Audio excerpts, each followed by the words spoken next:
Have you ever wondered why some kids seem to have an unfair advantage in life?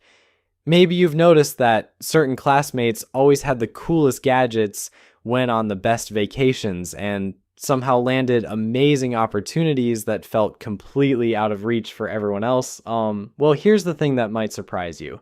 It's not just about the money their parents had sitting in the bank. The real advantage comes from something much more valuable than cash, and it's something that gets passed down from generation to generation like a secret playbook. My name is Nick, and I've spent years studying what separates the wealthy from everyone else. If you're someone who wants to understand how money really works and maybe even break the cycle of financial struggle in your own family, make sure to hit that subscribe button and give this video a thumbs up if it helps you see things differently. Most people assume rich kids have it easy because daddy's credit card can solve any problem, but that's actually missing the point entirely. The children of wealthy families receive something far more powerful than unlimited shopping sprees. They get educated about money, success, and opportunity in ways that most of us never experience. These lessons start incredibly early and they compound over time, just like interest in a savings account. Think about it this way. While most families are telling their kids that money doesn't grow on trees and to be grateful for what they have, wealthy parents are having completely different conversations around the dinner table. They're explaining how businesses work, why certain investments make sense, and what it takes to build lasting wealth. These aren't formal lectures either. They're just normal family discussions that happen to contain information worth millions of dollars. The fascinating part is that most of these lessons have nothing to do with being born rich. Anyone can learn them, understand them, and teach them to their own children, but somehow they remain secrets that only get shared within certain circles. Today, we're going to break down 15 of the most important lessons that wealthy parents pass down to their kids, and I guarantee some of these will completely change how you think about money and success. The first lesson wealthy parents teach their children is how money actually works in the real world. Now, this might sound obvious, but you'd be shocked how many adults have no clue about the basics of earning, spending, and growing money. Rich families make it a priority to explain these concepts as early as possible because they understand that financial literacy is like learning a language. The younger you start, the more fluent you become. These parents don't just hand their kids an allowance and call it good. They explain where the money comes from, what determines how much someone earns, and why different jobs pay different amounts. They talk about taxes, investments, and the difference between working for money and having money work for you. Most importantly, they make these conversations normal and positive rather than stressful or secretive. Compare this to how most families handle money discussions. Either the topic gets avoided completely, or the only time money comes up is during arguments about bills and expenses. Kids learn to associate money with stress, conflict, and scarcity rather than opportunity and freedom. This creates a completely different relationship with wealth that follows them into adulthood. The second crucial lesson involves understanding the difference between assets and liabilities. This concept alone can determine whether someone builds wealth or stays broke their entire life. Wealthy parents teach their children that assets put money in your pocket, while liabilities take money out of your pocket. Sounds simple, right? But most people get this backwards their whole lives. Here's where it gets interesting. That car in your driveway isn't an asset, even though it's worth money. Say it's actually a liability because it costs you money every month through payments, insurance, gas, and maintenance. The same goes for your house if you live in it. Sure, it might appreciate in value, but it's costing you money to own it rather than generating income. Rich families focus their energy and resources on acquiring true assets. They buy rental properties that generate monthly income, invest in businesses that produce profits, or create intellectual property that pays royalties. The key insight is that wealthy people never buy luxuries with their own earned income. Instead, they figure out how to acquire assets that generate enough income to pay for those luxuries. Let's say a wealthy person wants a fancy sports car that costs $2,000 per month to lease. Rather than using their salary to make those payments, they might buy rental properties that generate enough monthly income to cover the car payment. This way, when they eventually return the car, they still own assets that continue producing income. Meanwhile, someone who paid for the same car with their paycheck has nothing to show for it except years of payments. The third lesson focuses on teaching children that they're not entitled to anything simply because of their family's wealth. This might seem counterintuitive, but wealthy parents understand that entitlement is one of the fastest ways to destroy both money and character. They know that the world doesn't owe their children anything, and success requires effort regardless of your starting point. There's actually a well-known pattern in wealthy families where the first generation builds the fortune, the second generation maintains it, and the third generation loses it all. This happens because each successive generation becomes more removed from the hunger and work ethic that created the wealth in the first place.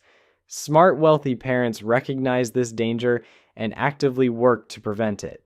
They create expectations and responsibilities for their children that require effort and achievement. They might provide opportunities and resources, but they don't hand over success on a silver platter.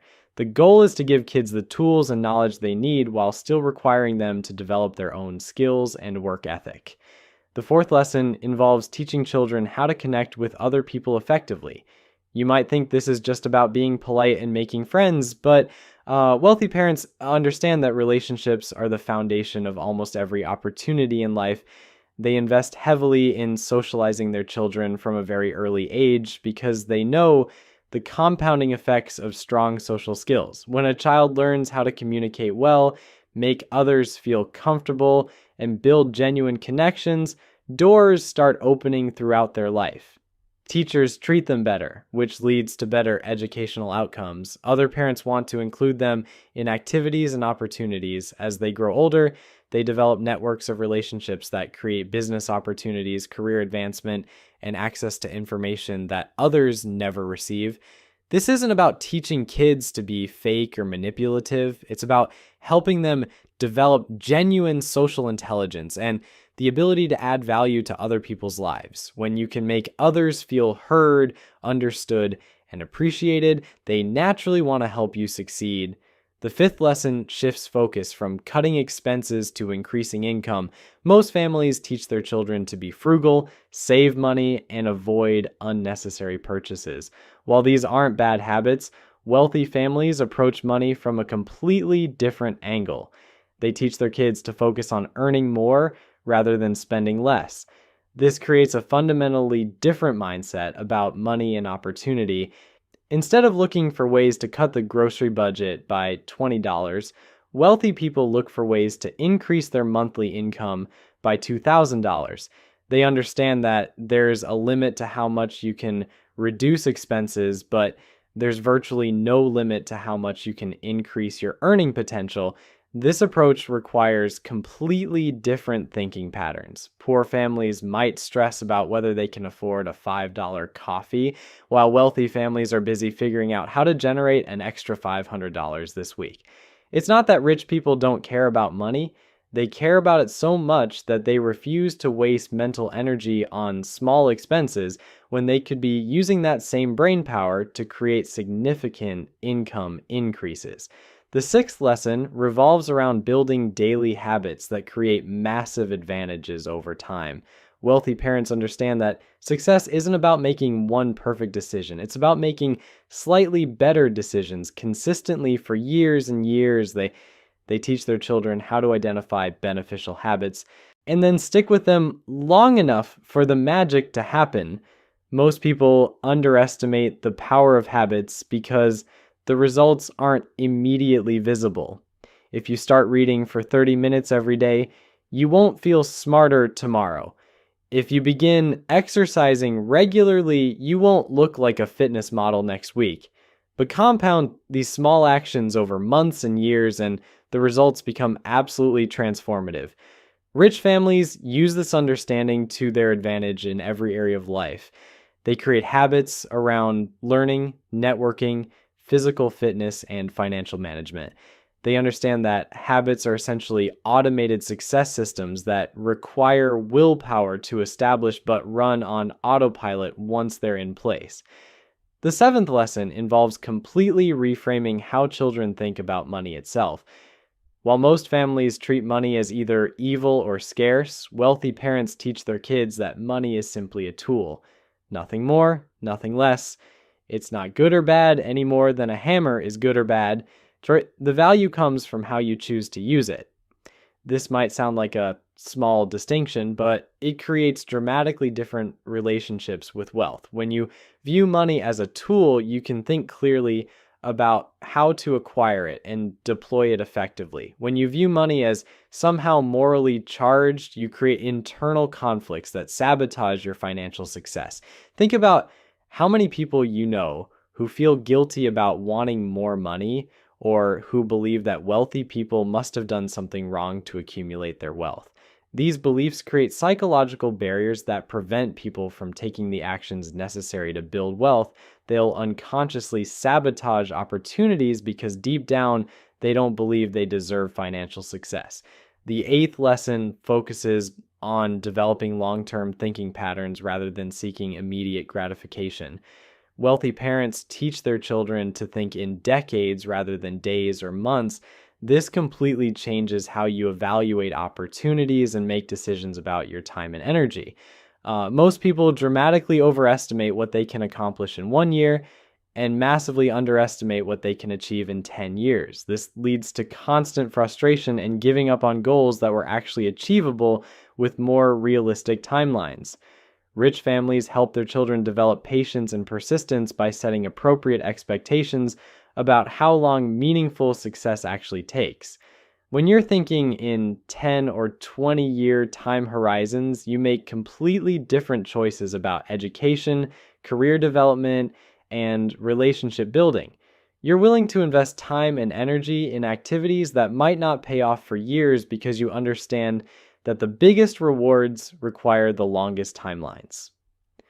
The ninth lesson emphasizes that knowledge and skills are more valuable than money in the long run. This isn't about getting good grades or collecting degrees. It's about becoming genuinely valuable to other people by developing abilities that solve real problems in the world. Wealthy parents teach their children to constantly ask themselves how they can become more useful to others. The marketplace rewards people who create value, and the more value you can create, the more wealth you can command in return. This creates a sustainable foundation for financial success that doesn't depend on inheritance or luck. The most successful people aren't necessarily the smartest or most educated. They're the ones who figured out how to solve problems that other people are willing to pay to have solved. Sometimes this requires advanced technical knowledge, but often it's about understanding human nature, communication, or systems thinking. The 10th lesson shifts focus from trading time for money to making money work independently. This represents the fundamental difference between being rich and staying middle class. Most people learn to exchange their hours for dollars and then spend those dollars on things they want. Wealthy people learn to use money to generate more money without requiring additional time investment. This concept can be difficult to grasp initially because it seems like you need large amounts of money to make it work.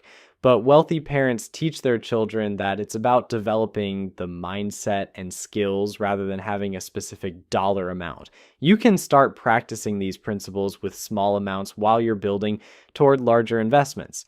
The key insight is that every dollar you don't spend on immediate consumption is a dollar that could potentially be generating income for you indefinitely. This changes how you evaluate purchases and opportunities. Instead of asking whether you can afford something, you start asking whether buying it is the best use of that money compared to investing it for future returns.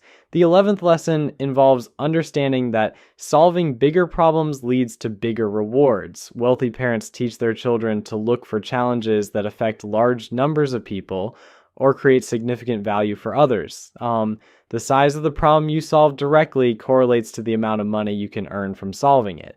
Most people get trapped in jobs where they're paid to do repetitive tasks that someone else has already figured out. While this provides steady income, it limits your earning potential because you're essentially renting out your time rather than creating something valuable. Rich families teach their kids to focus on identifying problems and creating solutions rather than just following instructions. This doesn't necessarily mean starting a business, although that's one option. It could mean developing expertise in areas where you can provide unique value, building systems that help organizations run more efficiently, or creating products that make people's lives better. Like, the key is focusing on value creation rather than time trading. The 12th lesson warns against wasting time on activities that don't translate into real world value. Wealthy parents are much more selective about how their children spend their time because they understand that time is the only resource you can never get back. This creates some controversial perspectives about traditional education. While learning is obviously important, many wealthy families question whether spending 4 years and accumulating massive debt for a degree that doesn't lead to better opportunities makes financial sense. They'd rather see their children developing practical skills and real-world experience. This doesn't mean abandoning education entirely. It means being strategic about which types of learning provide the best return on investment. Sometimes this involves traditional schooling, but often it means apprenticeships, entrepreneurship, or focused skill development in high-value areas. The 13th lesson revolves around understanding the difference between good debt and bad debt. Now, this might sound like an oxymoron to most people, because we've all been taught that debt is something to avoid at all costs. Your parents probably told you to pay cash for everything and never borrow money unless it's absolutely necessary. Well, wealthy parents teach their children something completely different, and it's one of the reasons the rich keep getting richer while everyone else stays stuck. Bad debt is money you borrow to buy things that lose value or don't generate income. Think about financing a new car, putting vacation expenses on credit cards, or taking out loans for the latest gadgets. These purchases make you poor because you're paying interest on things that either depreciate or provide no financial return. It's like paying extra money to dig yourself into a deeper hole. Good debt, on the other hand, is money you borrow to acquire assets that generate more money than they cost. Real estate investors do this all the time. They'll borrow money to buy rental properties because the monthly rent covers the mortgage payment and hopefully provides additional cash flow. The beautiful part is that tenants are essentially paying off the loan while the investor builds equity in an appreciating asset. Here's where this gets really interesting. Banks and other lenders actually love to provide good debt because it's less risky for them. When you borrow money to buy something that generates income, you have multiple ways to pay back the loan. If you borrow money to buy a sports car, your only option is to use your salary to make the payments. But if you borrow money to buy an apartment building, you can use the rental income, sell the property, or use your salary as backup options. The 14th lesson focuses on the 80-20 rule, also known as the Pareto principle. This mathematical concept states that roughly 80% of outcomes come from 20% of actions. In business, this might mean that 80% of your revenue comes from 20% of your customers. In your personal life, it might mean that 20% of your activities produce 80% of your results. Wealthy parents teach their children to identify and focus on the 20% of activities that create the most value. This is actually why many rich kids aren't necessarily the top students in their class. Getting straight A's often requires massive amounts of time investment for relatively small improvements in actual knowledge or opportunities. That extra time might be better spent gaining real-world experience, building relationships, or developing practical skills. This doesn't mean wealthy families don't value education. It means they're strategic about where they invest their time and energy. They'd rather see their children get solid grades while also starting businesses, learning from mentors, or developing expertise in areas that translate directly into financial opportunities. The 15th and final lesson might surprise you the most. Wealthy parents teach their children that Having money doesn't make you a better person. It just solves certain types of problems while creating others. This lesson is crucial because it prevents kids from developing either superiority complexes or guilt about their family's financial success. Money can solve problems related to basic needs, security, and access to opportunities. It can't solve problems related to relationships, purpose, or personal fulfillment. Some of the most miserable people in the world are incredibly wealthy, while some of the happiest people have very modest financial resources. Understanding this distinction helps children develop a healthy relationship with wealth. Rich parents also emphasize humility and respect for others regardless of their financial situation. They understand that money can disappear quickly if you make poor decisions or encounter unexpected circumstances. More importantly, they recognize that treating others poorly based on financial status is not only morally wrong, but also strategically stupid. You never know who might become important in your life or career. The reality is that most wealthy people are actually quite humble and down to earth. The obnoxious, entitled rich kids you see in movies are usually either fictional or they're trust fund babies whose families failed to teach them these important lessons.